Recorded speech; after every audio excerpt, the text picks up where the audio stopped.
بسم الله والحمد لله والصلاة والسلام على رسول الله صلى الله عليه وسلم. هنبدأ مع بعض في ستريمليت. وستريمليت هي مكتبه هتخلينا نقدر نعمل ويب ابلكيشن، اي داتا سكريبت سواء اناليسيس او ماشين ليرنينج، وهعمل بريدكشن.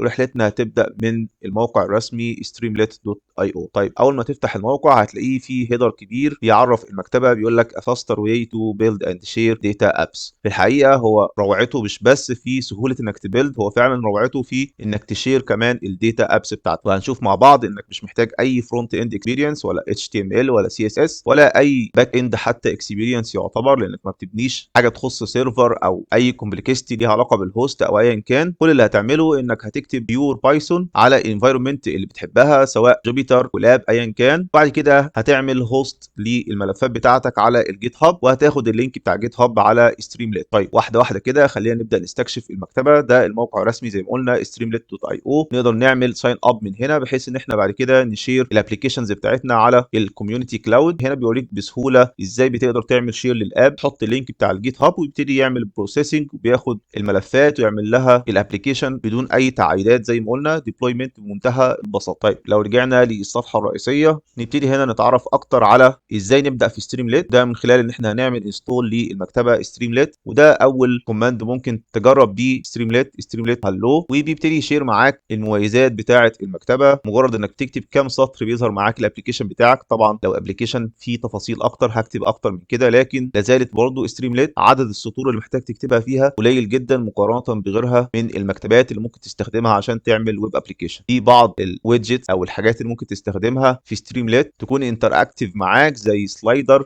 منتهى السهوله من سطر واحد زي دون. ممكن تعمل فيجواليزيشن، يبقى عندك راديو بوتون، يبقى عندك فايل ابلودر، بيك كولر ديت، وغيرها كتير من الويدجتس اللي ستريمليت بيوفرها. وفي الاخر بتعمل ديبلوي زي ما قلنا. في عندي تحت هنا بعض الابلكيشنز اللي ممكن اشوف ناس ازاي استغلت المكتبه دي انها تبني ويب ابلكيشن كامل. لو بصينا على مثال زي دون هيعمل لودنج شويه، هنلاحظ هنا كان بيعمل راننج، وبعد كده عندي ويب ابلكيشن كامل ب ديسكريبشن وصفحات مختلفة. عندي الهوم وعندي أكتر من صفحة، وكل صفحة يكون فيها راننج كده بيجيت داتا. وبعد كده يبقى عندي اوبشن هنا من سيلكت بوكس، ده مالتي سيلكت، يعني ممكن اسيلكت أكتر من حاجة، ممكن اكسكلود حاجة. وانتر اكتيف، لو تلاحظ هتلاقي التشارتس هنا بتتغير مع الاختيارات بتاعتي، فتقدر تستخدمه زي داشبورد دلوقتي بالنسبة لي، سواء عايز أحط تكست أو عايز أحط تشارت. وعندي اكتر من بيج، كل مره بيجيت داتا، مش لازم يكون مالتي سيلكت، ممكن يكون اي طريقه ان انا ادخل بيها انبوت.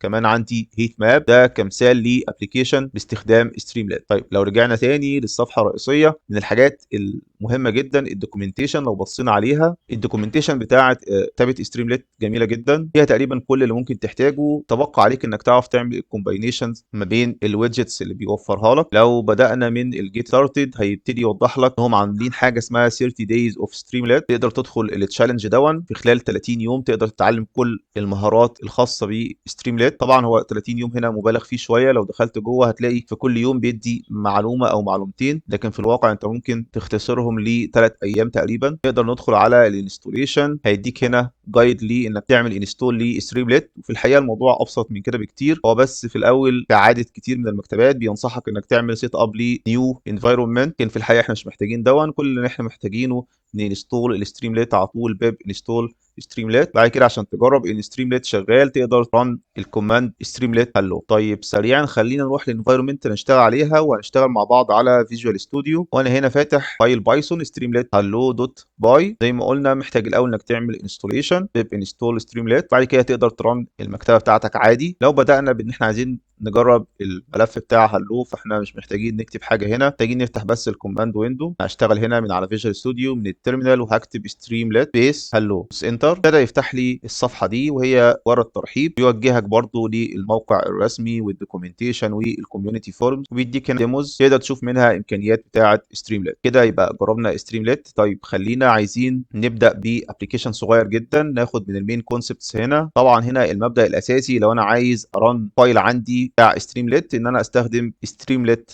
ران، وبعد كده اسم الفايل بتاعي دوت باي. لو الفايل فيه باص مختلف غير الكوماند ويندو بص عليه، فانت تحتاج تكتب الباص كامل او تغير الدايركتوري اللي انت شغال عليه في المكان اللي فيه الفايل بتاعك. برضه ممكن تستخدم بايثون داش ام ستريمليت ران بعد كده اسم الفايل، لكن طبعا اكيد ده اسهل ستريمليت ران بعد كده اسم الفايل، وما تنساش الدوت باي. كمان تقدر تعمل ستريمليت ران لاي يو ار ال جاهز في ملف بايثون، زي الجيت هاب جيستس، ده كده اخره في الاخر ستريمليت اب دوت باي، فاقدر اخد اليو ار ال واكتبه قدام ستريمليت ران. خلي بالك لو عندك في الباص او في اسم الفايل في سبيسز فلازم تحطها جوه كوتيشن. ننزل تحت كده ونبص على اول ابلكيشن ممكن نبنيه. عندنا حاجه اسمها ماي فيرست اب، ابتدى ان هو يعمل امبورت للستريمليت، امبورت للبانداس، بعد كده بيكرييت دامي داتا فريم عشان يبتدي يجرب ازاي ممكن اشوف داتا فريم من خلال الابلكيشن بتاعي. فلو خدناها كوبي زي ما هي كده، رحنا للفيجوال ستوديو حطيناها هنا، واضح هنا ان في سترينج ديشنز محتاجين نحطها هنا كده. الكود بتاعي تمام. عشان اعمل ران للفايل ده زي ما قلنا، فانا محتاج اكتب ستريمليت ران، واسم الفايل بالنسبه لي ستريمليت هلو دوت باي. طيب نروح نفتح كوماند برومبت وابتدي اكتب ستريمليت ران اسم الفايل بتاعي، انتر. فتح معايا الابلكيشن، ودي الداتا فريم اللي انا كنت طالب منه ان هو يظهرها. طبعا السيم ممكن تغيره من هنا سيتنجز، واخد الدارك سيم، ممكن اجيب اللايت سيم براحتي. الداتا فريم الخاصه بالابلكيشن. رجعنا للفيجوال ستوديو، نبتدي نحلل كده سطر سطر. ده كده بعمل امبورت ستريمليت، امبورت للبانداس، بكريت داتا فريم. طبعا لو انت عندك مثلا سي اس في فايل قريتها ومخزنها جوه الداتا فريم، فتبقى داتا فريم كبيره، ممكن تظهر داتا فريم دوت هيد او دوت سامبل مثلا، او اي ميثود حابب انك تجربها على الداتا فريم بتاعتك. طيب هنا انا حاطط داتا فريم على طول كده، مش مستخدم اي حاجه، ودي حاجه بيسموها الماجيك كوماندز. لكن في الطبيعي لو انا بكتب بايثون مثلا وعشان اعمل رن للسكريبت ده، فكنت مثلا بستخدم برنت. عندي في الستريمليت اس تي اللي هي ستريمليت دوت رايت اقدر استخدمها، لكن هو بيقبل الشكل ده. نرجع تاني للصفحه الرئيسيه، نروح للدوكيومنتيشن. كده احنا جربنا اول ابلكيشن بالنسبه لنا، ان احنا عملنا كرييت لداتا فريم وشفناها شكلها ازاي في الابلكيشن بتاعنا. هنا بيقول لك انك كنت ممكن تستخدم st.write للداتا فريم، ده هنشوفه مع بعض قدام. هنا ابتدينا نضيف هيدر في الابلكيشن بتاعنا. بعد كده ممكن نجرب حاجات تانية كتير. بص الداتا فريم، زي ان انا اكرييت الداتا فريم من نمباي، انا هنا بكرييت راندوم نمبرز وبستخدم الامر st.data_frame. كمان اقدر